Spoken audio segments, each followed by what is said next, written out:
네, 반갑습니다. 구선화 국민주권당 공동위원장 모셨습니다. 어서 오세요. 네, 반갑습니다. 행복한 점심 되시길 바랍니다.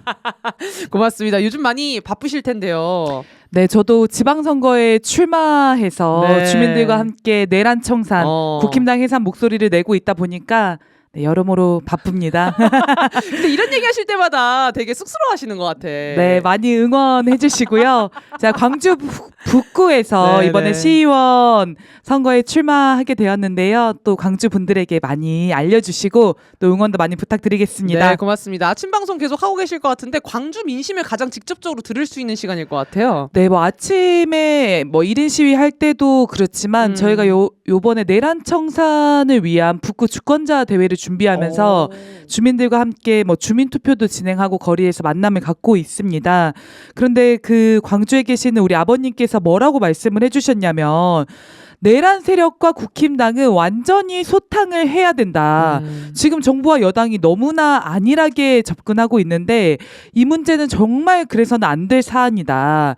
이재명 대통령 혼자 잘나서 대통령 자리에 오른 것도 아니고 아무리 재능이 뛰어나도 혼자서 할 수 있는 일이 있겠느냐. 네. 우리 국민들이 없었다면 어떻게 이 모든 일이 가능했겠느냐. 야.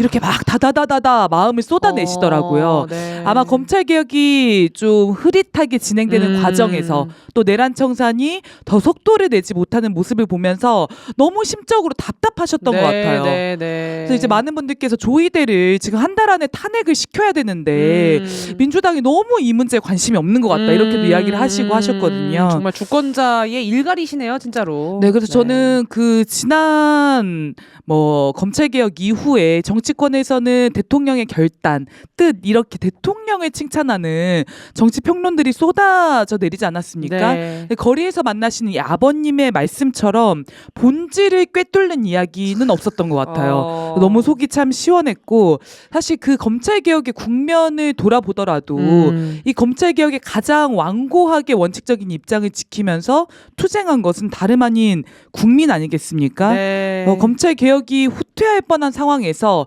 대통령의 뜻이 뭐지? 의중은 뭐지? 이런 추리하면서 시간을 우리 국민들은 보내질 않았습니다. 맞아요. 네, 거리에서 촛불을 들고 초심을 가지고 굳건히 싸운 사람이 촛불입니다. 맞습니다. 정말로. 네. 주권자의 지위를 가지고 정치권에게 명령하고 민주당과 정부를 견인 압박해낸 게 우리 국민들인 거죠. 네. 저는 그런 걸 볼 때마다 국민이야말로 진정으로 위대한 정치인이구나.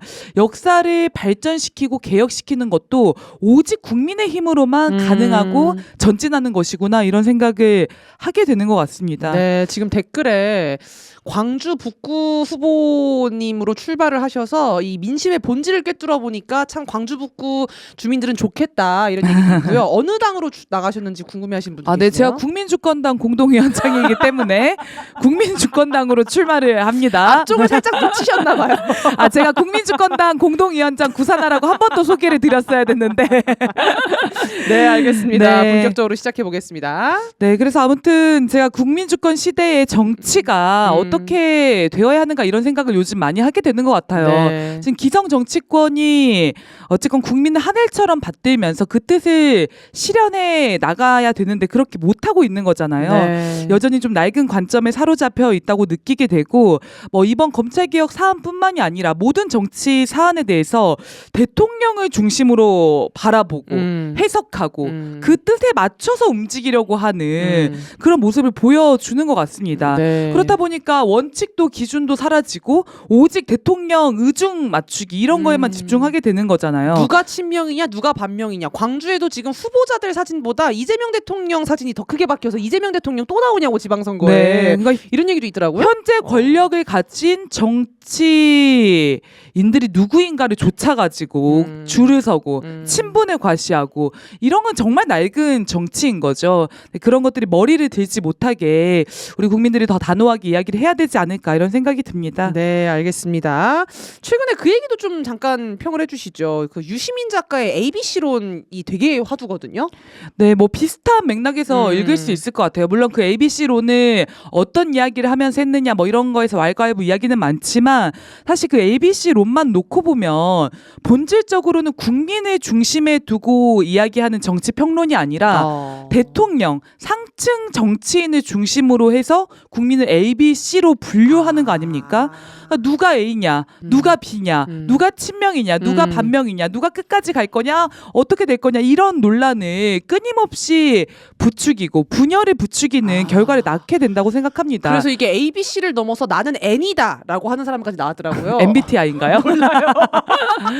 그러니까 저는 국민을 철저히 하늘처럼 받들고 중심으로 모시는 가치관을 가지고 있다면 정치 철학을 가지고 있다면 나올 수가 없는 이야기가 아닌가 생각이 들어요. 네. 이 이야기도 결국은 대통령을 누가 끝까지 지킬 것인가, A그룹이 지킬 것인가, 뭐 C그룹이 이런 이야기인 거잖아요. 네, 그래서 아무튼 이 국민을 위해서 일한다는 관점이 철저히 서지 않으면 그 축이 언제든 흔들릴 수 있고 이런 쪽으로 휘말릴 가능성이 있다라는 생각이 듭니다. 알겠습니다. 미국 이란 전쟁 얘기를 좀 먼저 해보겠습니다. 저희가 이때를 위해서 앞에 아무튼 촛불에서 안 했습니다. 아, 네.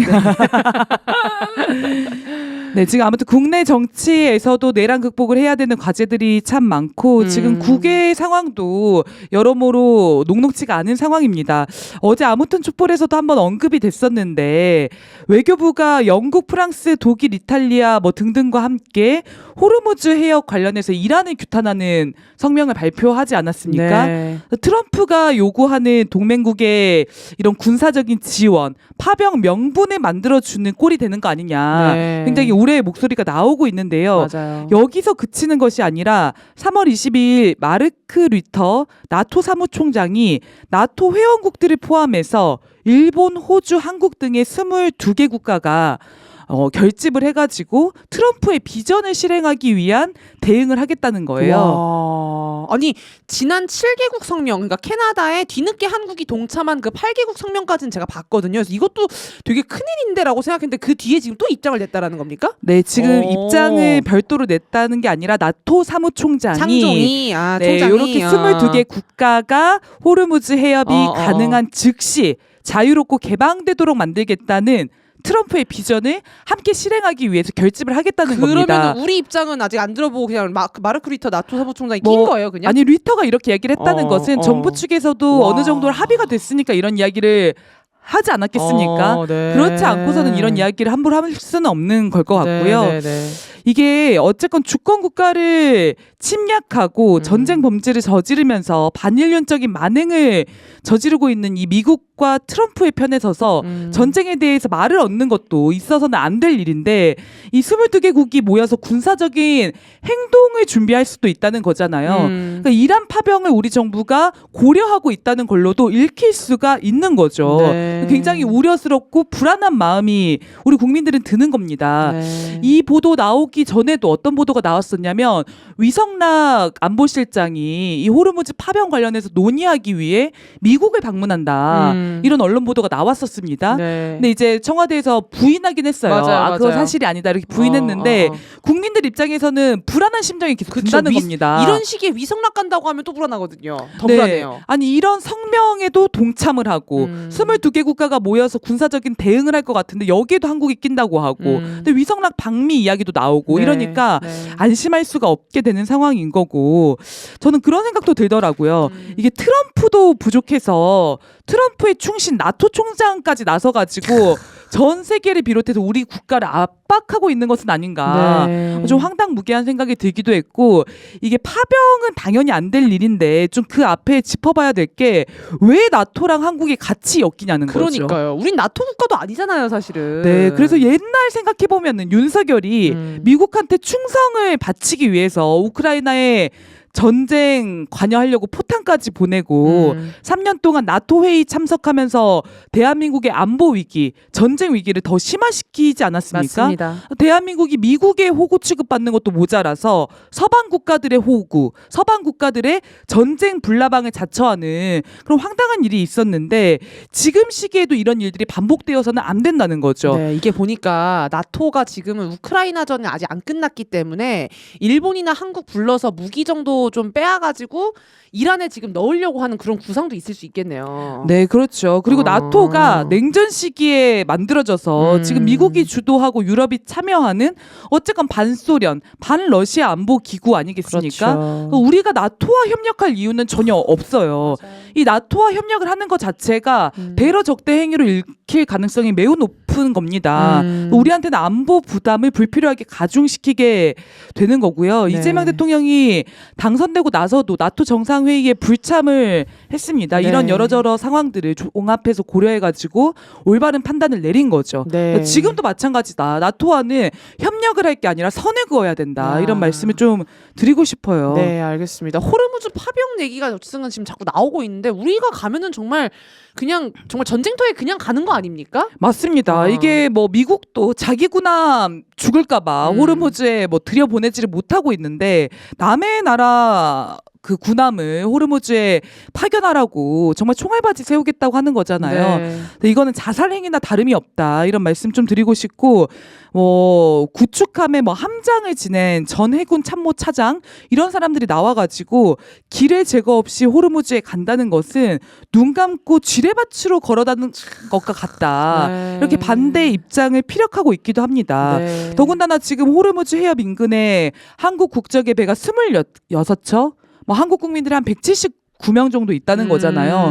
이게 외국 국적의 선적까지 취합을 해보면 훨씬 많은 한국민들이 거기에 있다는 건데 만약에 한국이 파병을 결정하게 된다. 어떤 형태로도 미국의 전쟁에 동참을 하게 된다면 제1의 공격 순위가 어디가 되겠습니까? 한국이 되겠죠. 네, 지금 호르무즈 해협에 이렇게 표류하고 있는 우리 배들 그 중동에 진출해 있는 대사관들, 우리 기업들 이런 데가 타격 대상이 되지 않겠습니까? 네, 지금 호르무즈 해협에 봉쇄당하고 있는 배는 이란, 이스라엘과 미국이 편에 들고 있는 그런 나라들이 되고 있고 중립만 지켜도 통과는 된다라는 거예요. 지금 호르무즈 해협이. 네, 이란이 그런 입장을 밝혔죠. 네. 그러니까 우리는 우리의 국익, 우리 국민의 생명과 안전을 지키는 길로 철저하고 단호하게 나아가야 됩니다. 더군다나 국민 여론도 60% 이상이 지금 파병에 반대하고 있잖아요. 네. 3분의 2 이상이 반대하는 거거든요. 네. 네, 더 강도 높게 미국을 규탄하고 이런 파병 반대의 목소리를 높여서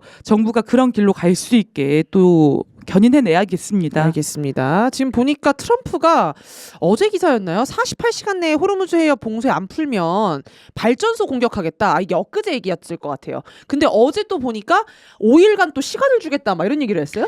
네, 48시간 최후 통첩을 운운하다가 갑자기 또 시간을 제멋대로 늘렸습니다. 뭐 시간을 줄이는 것도 트럼프 맘, 늘리는 것도 트럼프 맘. 네. 아주 멋대로 하고 있는데 지금 이 현상을 보고 또 미국에서는 역시 타코 트럼프다. 네. 역시 물러서는 게 트럼프의 주특기다. 뭐 이런 네. 이야기 나오고 있지 않습니까? 타코, 코코 뭐 이런 얘기 많이 나오더라고요. 네. 그래서 이제 조롱하는 말들. 트럼프는 뭐 이란 대표들이 먼저 협상을 요청해 왔다.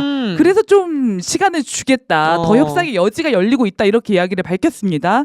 이란이 핵물질을 넘기고 핵 프로그램을 재개하지 않기로 합의를 했다는 거예요. 근데 이란 외무부는 관영 통신을 통해서 미국과 이란 간의 협상은 없었다. 가짜 뉴스다. 네, 그런 사실 자체를 부정을 했습니다. 네. 미국이 자국의 금융이나 석유 시장을 안정화시키기 위해서 네, 가짜 여론 공세를 펼치고 있는 거다. 이렇게 이야기를 했고요.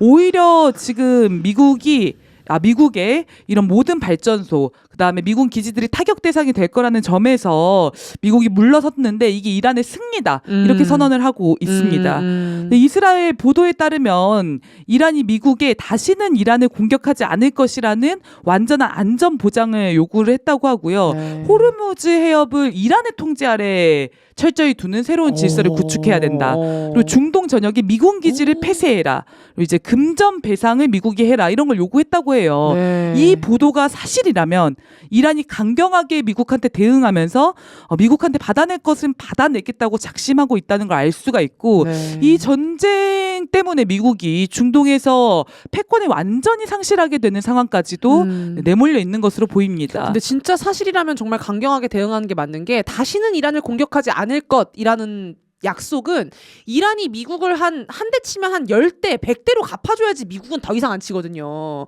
그렇게 지금 강경하게 대응하고 있다는 거 아닙니까? 네, 뭐 아직 뭐 10배, 100배인지는 모르겠는데요. 눈에는 눈, 이에는 이 정도는 하고 있는 것 같습니다. 이전에는 사실 이란이 눈에는 눈, 이에는 이도 그런 하지 얘기 했었죠. 않고 말만 그렇게 하고 사실은 막 약속 약속 대련 대련하고 같은 거. 좀 물러서지 않았습니까? 네. 근데 이란이 지금은 눈에는 눈, 이에는 이 격으로 미국이 에너지 시설 공격하면 이란도 미국의 에너지 미군기지. 시설이나 이스라엘을 공격하는 이런 네. 행보를 보이고 있으니까 네. 트럼프 입장에서는 굉장히 난처한 거겠죠. 그리고 이란 잘못 건드렸다가 지금 중동의 전역에 있는 미군 기지를 맞아요. 폐쇄할 판이니까 얼마나 머리가 아프겠습니까? 그래서 평택에 우리 최대 미군 기지가 있기 때문에 절대 파병해서는 안 된다 이런 얘기 다시 한번 드리고요. 네, 그리고 지금 사퇴한 미국의 대테러 국장이 원래 트럼프의 최측근이었는데 사퇴하고 나서도 계속해서 이 이란 전쟁에 반대하는 목소리를 내고 있습니다. 네. 지상군 투입 가능성 이야기가 나오니까 인지를 주게 되는 꼴이다. 절대 이루어져서는 안 된다. 이런 말을 하고 있고요. 네. 트럼프가 뭐 단기적인 재미를 보았을지는 모르겠습니다. 국내에서 앱스타인 파일이라든지 뭐 눈을 돌리려고 애를 많이 쓰긴 했는데 이제 여기서 어떻게 벗어날 것인가? 어떻게 장기전으로 가는 걸 막고 발을 뺄 것인가 해서 굉장히 난처한 상황에 몰려 있을 것 같아요. 그러니까요. 그리고 전황도 지금 미국이 원하는 대로 흘러가지가 않거든요. 네. 원래 미국이 최첨단 스텔스 전투기 F-35 굉장히 자랑하는 무기이지 않았습니까? 근데 이제 화면 보시면 나오겠지만은 이 F-35 전투기가 이란에 의해서 지금 피격이 됐습니다. 2016년에 실전 배치된 이후에 10년 만에 처음으로 네, 피격이 된 사건이어서 미국에 상당한 충격을 안겨주고 있습니다. 이란도 기술이 상당히 높나 봅니다. 어쨌든 네, 이게 좀 충격인 거죠. 네, 네, 그리고 네. 스텔스 전투기라고 하는 게 이게 잘 잡히지가 않는 거잖아요. 그래서 F-35 전투기도 레이더에 잡힐 때는 참새 크기나 아니면 골프공처럼 아주 작은 크기로 이제 잡혀서 탐지가 어렵다고 소문이 난 핵심 전략이었습니다. 그런데 이번에 이란에 피격이 되면서 뭐 미국이 약간 공황 상태에 빠진 게 아닌가. 울고 싶겠네요, 진짜로. 네, 그리고 사실 미국과 이스라엘은 이렇게 선전을 했잖아요. 이란의 방공망은 완전히 무너졌다. 우리가 제공권을 완전히 틀어쥐고 지금 전쟁에서 이기고 있다. 이렇게 이야기를 했습니다.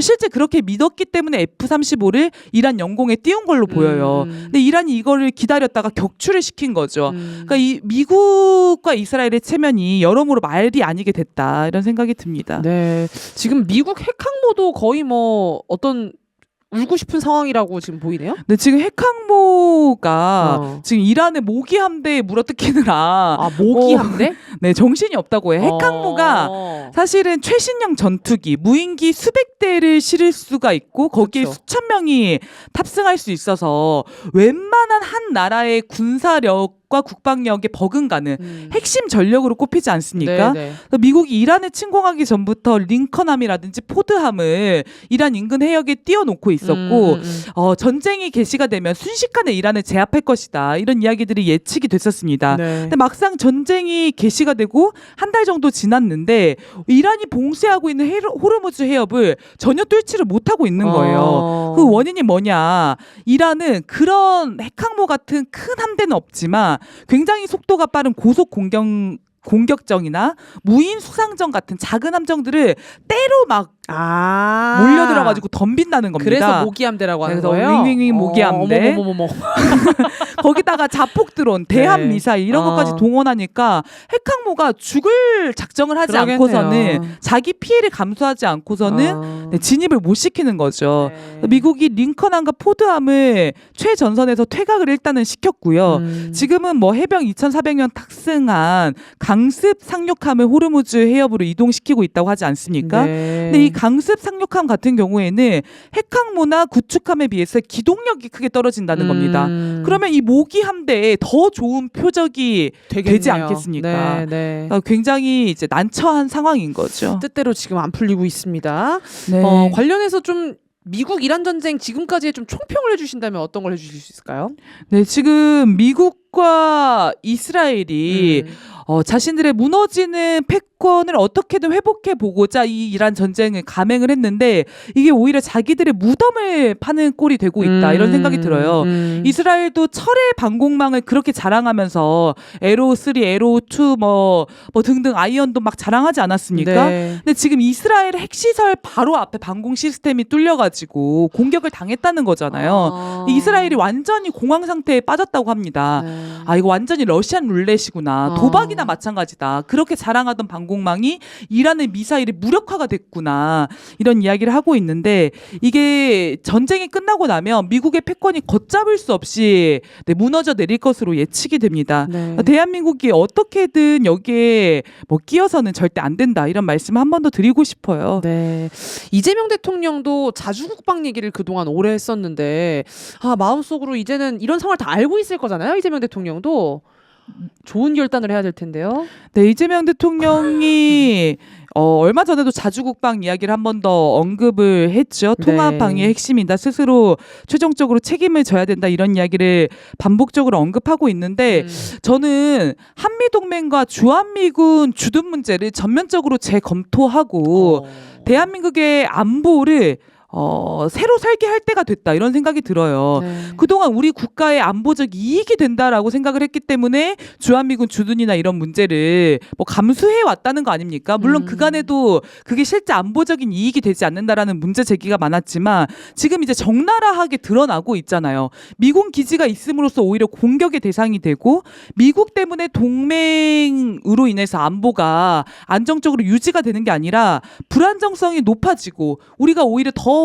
많은 것들을 희생하고 감수해야 되는 상황이 되고 있는 것입니다. 네. 뭐 경제에서의 불안정성이 위태롭다, 경계해야 된다 이런 이야기 하는데 안보에서의 불안정성이라고 하는 것은 말 그대로 전쟁에 즉각적으로 휘말린다는 건데 얼마나 위험천만한 것입니까? 네. 이런 도박적인 동맹 관계를 유지해서는 안 되는 거고요. 네. 네, 자꾸만 동맹을 희생시켜서 자국의 패권 몰락을 늦춰보려고 하는 미국과는 완전히 결별할 때가 됐다 이런 말씀을 좀 드리고 싶습니다. 네, 알겠습니다. 지금 뭐 다극 체계가 지금 국제 사회에서 쭉 퍼지고 있고 미국의 몰락이 눈앞에 보이고 있는 데에서 이재명 대통령도 안보, 경제 이걸 어떻게 좀 재편해야 될까 생각이 고민이 많을 것 같아요. 그럴수록 광장의 힘, 촛불의 힘이 커져야 되는 거 아니에요, 사실? 네, 그리고 정부도 사실 저는 좀 결단을 해야 된다고 생각합니다. 정부가 이 이란 전쟁 파병에 대해서 단호하게 선을 그어야 됩니다. 아니 코스피 국민을 지수. 믿으면 가능한 거거든요. 그러니까 코스피 지수 6천 찍으면 뭐예요? 미국이 전쟁 일으키면 다시 5천 초반대로 막 내려오는데 네. 막 항의해야 된다고 봅니다, 저는. 네, 그리고 국민들이 어쨌건 그 길을 열고 맞아요. 계시는데 네. 정부가 거기서 자신의 정치적 결단을 하는 게 또 정치의 역할이지 않습니까? 네. 언제까지 국민들이 모든 판을 다 열고 정부는 그 뒤만 쫓아갈 수는 또 없는 거거든요. 네, 국민을 믿고 과감한 결단을 해주셨으면 합니다. 알겠습니다. 이런 상황에서 여전히 미국의 바짓가랑이만 붙잡고 있는 요 얘기로 좀 바로 넘어갈까 싶은데 괜찮으신가요? 아, 네. 좋습니다. 네, 사진 먼저 한번 띄워주시면은. 다카이치 이야기요? 네, 네, 그 네. 이야기 하기 전에 좀 중요한 문제가 있어서 한 이야기 좀 하고 알겠습니다. 넘어가겠습니다. 네, 네, 네. 네, 지금 주한미군이 우리 국민을 좀 무차별적으로 폭행하는 사건이 또 발생을 했습니다. 이게 홍대 클럽에서 우리 국민의 어깨를 주한미군이 강하게 이렇게 두 명이서 치고 갔나 봐요. 왜 어깨를 미냐라고 한마디를 하니까 그 자리에서 폭언을 하고 얼굴에 침을 뱉었다는 겁니다. 그러고 나서 이제 불쾌했지만 참고 넘어간 거죠. 근데 그 20-30분 뒤에 우리 국민이 주한미군을 찾아가가지고 피해 뭐 보상이나 이런 얘기를 한 것도 아니고 주한미군 2명이 다시 찾아와가지고 그 피해자를 찾아내서 목에 초크를 걸어가지고 기절을 시키고 얼굴에 집중 타격해놓고 도망간 일이 발생을 했습니다. 정신을 잃고 피 흘리면서 바닥에 쓰러져 있었다는 거예요. 지금 얼굴이 완전히 엉망진창이 돼서 코뼈가 골절이 돼가지고 원상 복구가 안 될 가능성이 있다는 이야기가 나오고 있고요.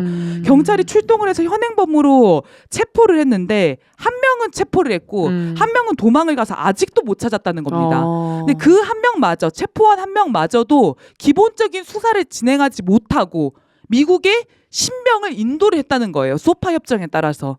야. 얼마나 기가 찬 상황입니까? 그러니까 이게 한 윤석열 정부 때도 몇 년 전에도 미군이 중학생 안면을 계속 가격해가지고 잇몸뼈랑 이거 다 부러졌던 사건이 막 생각이 나는데요. 언제까지 진짜 이래야 됩니까? 네, 그래서 정말로? 대한민국에서 범죄를 저질러도 지금 제대로 된 법 적용도 이제 안 받고 있는 상황이고 주한 미군 때문에 우리나라가 뭐 타격의 대상이 될 만한 지금 이런 안보적 위기도 있는데 주한 미군 개개인들도 전국을 돌아다니면서 우리 국민들의 생명과 안전을 위협하고 있는 것입니다. 네. 그래서 이제 미군은 정말 뭐 소파 개정도 개정이지만 나가라고 해야 되지 않겠습니까? 맞아요. 언제까지 이런 상황을 우리가 감수하고 있어야겠습니까? 알겠습니다. 자, 다카이치 얘기로 좀 넘어가 보겠습니다. 다카이치가 춤을 췄다고요? 네, 지금 일본인들이 굉장히 수치스러워하는 사진이 공개가 됐는데요. 야, 이게 일본 국민들도 지금 수치스럽게 느끼는 거구나. 네, 백악관이 그 미일 정상회담 만참 사진을 공개를 하면서 첫 사진으로 이 사진을 공개를 해서 논란이 되고 있습니다. 그러니까 이거는 미국의 노골적인 의도가 담겨 있는 거죠. 일본을 무시하고 만만하게 보니까 이런 사진 공개하는 게 아니겠습니까? 네. 물론 저기서 춤추고 있는 다카이치도 제일 기괴하죠. 문제죠. 네. 네, 뒤에 사진도 한번 보여주십시오. 아, 저 때가 무슨 그런 거 얘기할 때 아니에요? 진주만 공습 그럼 너네는 왜 우리한테 미리 얘기 안 했냐? 요 얘기 아닙니까? 그 이야기도 일본을 상당히 당황시키고 네. 무시한 발언이기도 했었죠. 네, 다음 사진도 한번 공개해 주시고요. 네, 한 번 더 넘겨주시면은. 네, 이런 사진들이 공개가 되면서 일본에서도 뭐 너무 끔찍하다, 합성 아니냐, 차라리 거짓말이었으면 좋겠다, 뭐 일본의 수치다 이런 얘기가 나오고 있는데 그 한 장 더 넘겨주시면은 요런 진짜 네, 미국 가서 노래하던 윤석열 호구가 생각이 나더라고요. 네. 그래서 춤추고 노래하고 미국에게 가진 아양을 떨어대는 전 세계 친미 매국 정치인들의 이제 본색, 민낯 이런 것이 아닌가 생각이 드는데요. 네. 아무튼 만만하게 굴면 굴수록 짓밟고 망신 주는 게 미국이다. 우리는 미국을 상대로는 더 당당하고 더 강경하게 나가야지만 주권과 국익을 지킬 수 있다 이런 생각이 들어서 네. 사진 한번 가져와 봤습니다. 미일 정상회담에서 이제 북한 얘기가 또 나왔나 봅니다. 네, 미일 정상회담 결과 이야기를 몇 가지 좀 다루고 싶은데요. 간단하게 좀 언급을 하면 일단 북한의 완전한 비핵화에 대한 의지를 미국과 일본이 재확인을 했다. 그리고 이 사안에 관련해서 한미일 협력을 강화하기로 했다. 그리고 미국은 일본인 납치 문제 관련해서 즉각적인 해결을 지지하겠다 이런 입장을 표명을 했습니다.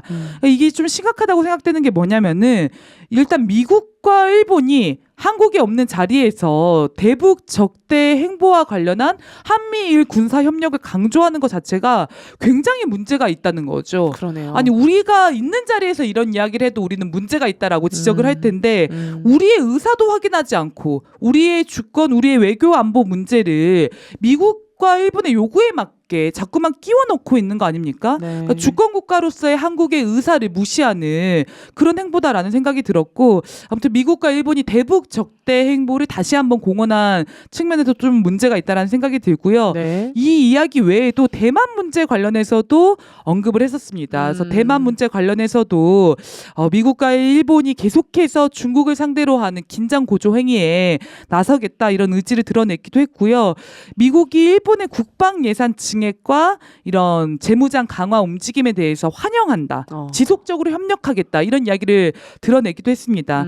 지금 일본의 군국주의 부활, 전쟁 가는 국가로 가는 뒷배가 누구냐, 누가 그 길을 닦아주고 열어주고 있느냐에서 이게 미국이라는 게 한 번 더 노골적으로 드러난 거죠. 야, 근데 이 정도까지 얘기했는데 호르무즈 파병까지는 얘기가 아슬아슬하게 안 나왔다라는 거 아니에요? 네, 그게 이제 포옹과 춤으로 무마한 게 아닐까. 라는 댓글이 있더라고요. 그러니까 다카이치가 춤은 야. 열심히 췄는데 네. 트럼프의 파병 구애는 어쨌건 선을 그었어요. 네. 뭐 일본 국내 여론이나 헌법 문제 언급하면서 이제 선을 맞아요. 그었고요. 좀 의아한 거는 이렇게 뭐 춤은 트럼프 앞에서 열심히 췄지만 구애는 또 북한한테 열심히 했더라고요. 미일 정상회담이 끝난 기자회견에서 다카이치가 북한의 김정은 국무위원장을 만나고 싶다고 강력한 의사를 전달했다 이런 입장을 밝혔고요. 네, 그 과정에 대해서 트럼프와 긴밀히 논의를 했다라고도 밝히기도 했습니다. 네. 사실 미일 정상회담과 이 북일 정상회담은 의제로 보면 전혀 상관이 없는 의제가 네, 아니겠습니까? 네. 근데 왜 그런 이야기를 굳이 했을까 생각을 해보면 미국이 북한과 너무나 대화를 재개하고 싶어 하는데 네. 이래도 안 돼, 저래도 안 돼. 이러다 보니까 일본 손까지 빌리고 나선 게 아니냐 야. 이런 생각이 들기도 해요. 그러니까 지난번에 김민석 총리가 미국에서 트럼프 만났을 때도 북한 문제 얘기를 했단 말이에요. 그래서 카드로 막 열심히 남북 정상회담이나 남북 대화에 대해서 좀 추진해 보려고 노력 중이다. 이런 게 있어서 이거 뭐냐? 어떻게 이런 카드가 될 수 있냐? 이랬었는데 일본도 지금 똑같다라는 거구나. 네, 아무튼 한국을 통해서 뭔가 해보고 싶은데 그게 잘 안 통하고 지금 미중 정상회담도 어쨌건 어그러지지 않았습니까? 여러모로 네, 접촉할 수 있는 통로를 확보해 보려고 하는 것 같고요. 네. 사실 이전에도 바이든이 북한과 접촉을 너무 하고 싶은데 윤석열 통해서 잘 안 되니까 일본을 통해서 접촉하려고 시도를 하기도 했습니다. 네. 그때 기시다가 북일 정상회담을 집중적으로 언급하고 북한이 단칼에 거부하는 일도 맞아, 있었죠. 맞아. 네. 근데 이미 안 통하는 카드인데도 다시 꺼내들 수밖에 없는 그런 처지에 뭐 몰려 있는 게 아닌가 이런 생각이 들고요. 그래서 이번에도 북한이 바로 입장을 냈을 것 같은데요. 네, 그리고 또 한편으로는 좀 일본 입장에서도 북한과 대화하고 싶어하고 수교하고 싶어하는 마음이 있는 게 아닌가 싶어요. 아니 근데 그러면 납북자 문제를 자꾸 가지고 오면 안 되잖아요. 네. 사안이 이거밖에 없나 봐. 그러니까 대화 카드를 말하면서도 계속 북한에 대한 악선전을 늘어놓고 있는 게 네. 이게 대화가 가능하겠나 뭐 이런 생각이 들고 그렇죠. 또 한편으로는 좀 북한을 만나고 싶고 명분을 만들고 싶은데 거리가 없으니까 네. 납북자 문제를 계속 언급하는 건 아니냐. 관심 끌고 싶어가지고 막 싫어하는 행동 계속하는 사람들 있잖아요. 좀 그런 짓이 아닌가 이런 생각이 들어요. 완전한 오판인 거죠. 네, 그래서 북한에서는 이번에도 네, 단칼에 거절하는 입장을 김여정 부장이 발표를 하기도 했습니다. 네, 제가 읽어드릴까요? 네. 워싱턴에서 열린 미일 정상회담 시 일본 수상이 조일 정상회담 실현에 강한 의욕을 표시하였다고 한다. 하지만 일본이 원한다고 하여 결심하였다고 하여 실현되는 문제가 아니다. 일본 수상이 우리가 인정하지도 않은 저들의 일방적 의제를 해결해 보겠다는 것이라면 우리 국가 지도부는 만날 의향도 마주 앉을 일도 없다. 두 나라 정상들이 서로 만나려면 우선 일본이 시대착오적인 관행, 습성과 결별하겠다는 결심부터 서 있어야 한다. 우리는 여전히 구태의연한 사고와 실현 불가능한 아집에 포로되어 있는 상대와는 마주 앉아 할 이야기가 없다. 네, 그래서 북한이 좀 단호하고 원칙적인 입장으로 일본의 이 북일 정상회담 요구에 선을 그었습니다. 네. 뭐 그동안도 과거사 문제나 이런 데서 얄짤없이 일본에게는 강경한 입장을 펼쳐왔고 최근에도 일본의 재무장화, 군국주의 부활에 강도 높게 비판하고 규탄한 대표 나라가 또 북한 아니겠습니까? 네. 그래서 이제 북한이 되게 원칙적인 입장을 낸 걸로 보여지고요. 사실 북한이 핵도 가지고 있고 미사일도 가지고 있고 뭐 전략 국가로서 미국을 상대하고 있는데 미국의 하수인 노릇을 자처하는 일본은 무게 있게 다루거나 이럴 이유가 없을 것 같아요. 네. 근데 이 대화에 미국과 일본은 목숨을 걸지 모르겠지만 북한은 원칙적인 입장을 가지고 대응을 하는 걸로 보입니다. 근데 저는 지금 뭐 변은혜 사회자님께서 이야기해주신 이 입장을 보면서 일본은 굉장히 또 흥분했을 수도 있을 것 같다 이런 생각이 들어요. 아, 북한이 공식적으로 반응을 해주었구나.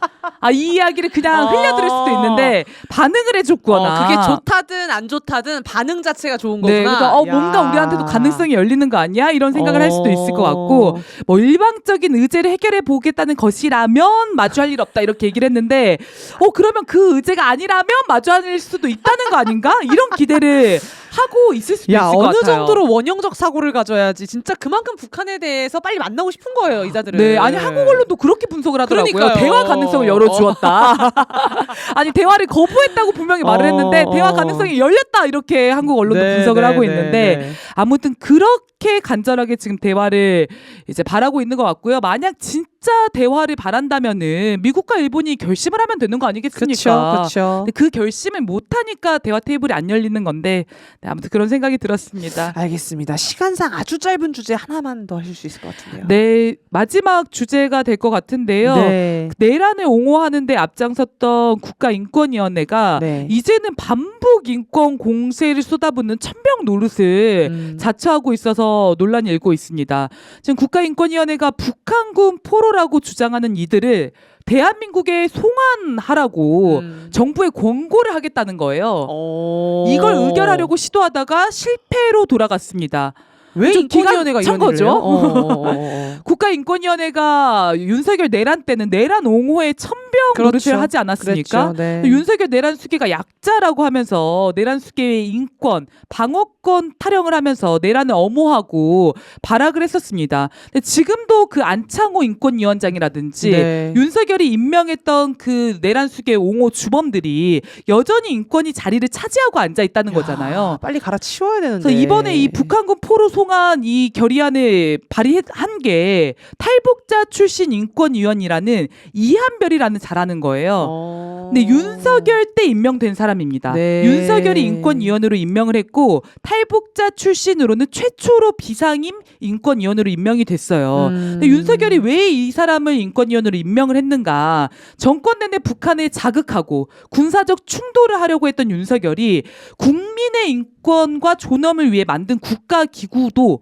반북 공세의 전면으로 내세워 보려고 네. 악용하려고 그런 사람을 임명한 거 아니겠습니까? 네. 그러니까 국가인권위가 자국민의 인권, 존엄 문제를 다루기에도 시간이 없어 죽겠는데 내란 수계의 인권을 옹호하고 남의 나라 인권에 감나라 배나라 하고 있는 거예요. 네. 네, 더군다나 이 사안 같은 경우에는 사실관계도 불분명하고 그렇죠. 외교 안보적으로 큰 문제를 야기할 수 있고 남북 관계에도 악영향을 미칠 수 있는 사안 아니겠습니까? 그러니까 굉장히 정치적으로 지금 인권을 대하고 있는 거잖아요. 북한 인권 같은 거를. 네, 그런데 정권이 바뀌었는데도 이런 자들이 활개를 치면서 지금 이재명 정부의 남북관계 개선이나 평화를 위한 노력에 방해를 하려고 가진 수작질을 하고 있는 겁니다. 네. 이런 시도들을 완전히 차단해야 된다라는 생각이 들고 국가인권위 구성도 빨리 교체를 해야 될 것 같아요. 네. 지금 내란 수계가 임명한 사람들이 그 직을 계속 맡으면서 뻘짓하는데 국민 혈세가 들어가서야 되겠습니까? 알겠습니다. 반북에 앞장서는 게 정말 한반도 문제에도 좋지도 않고 지금 국제관계에서 뭔가 역할을 해야 되는 데서 좋지 않은데 반북 인사들을 또 국힘당이 많이 써먹잖아요. 태영호나 뭐 박충건 같은 인사들 정말 해가 되는 인간들인데 이런 거에 대해서도 얼른 목소리를 좀 이재명 정부가 내야 될 것 같습니다. 네, 그리고 그런 측면에서 좀 우려되는 그 일이 있어가지고 잠깐만 언급하고 가려고 하는데요.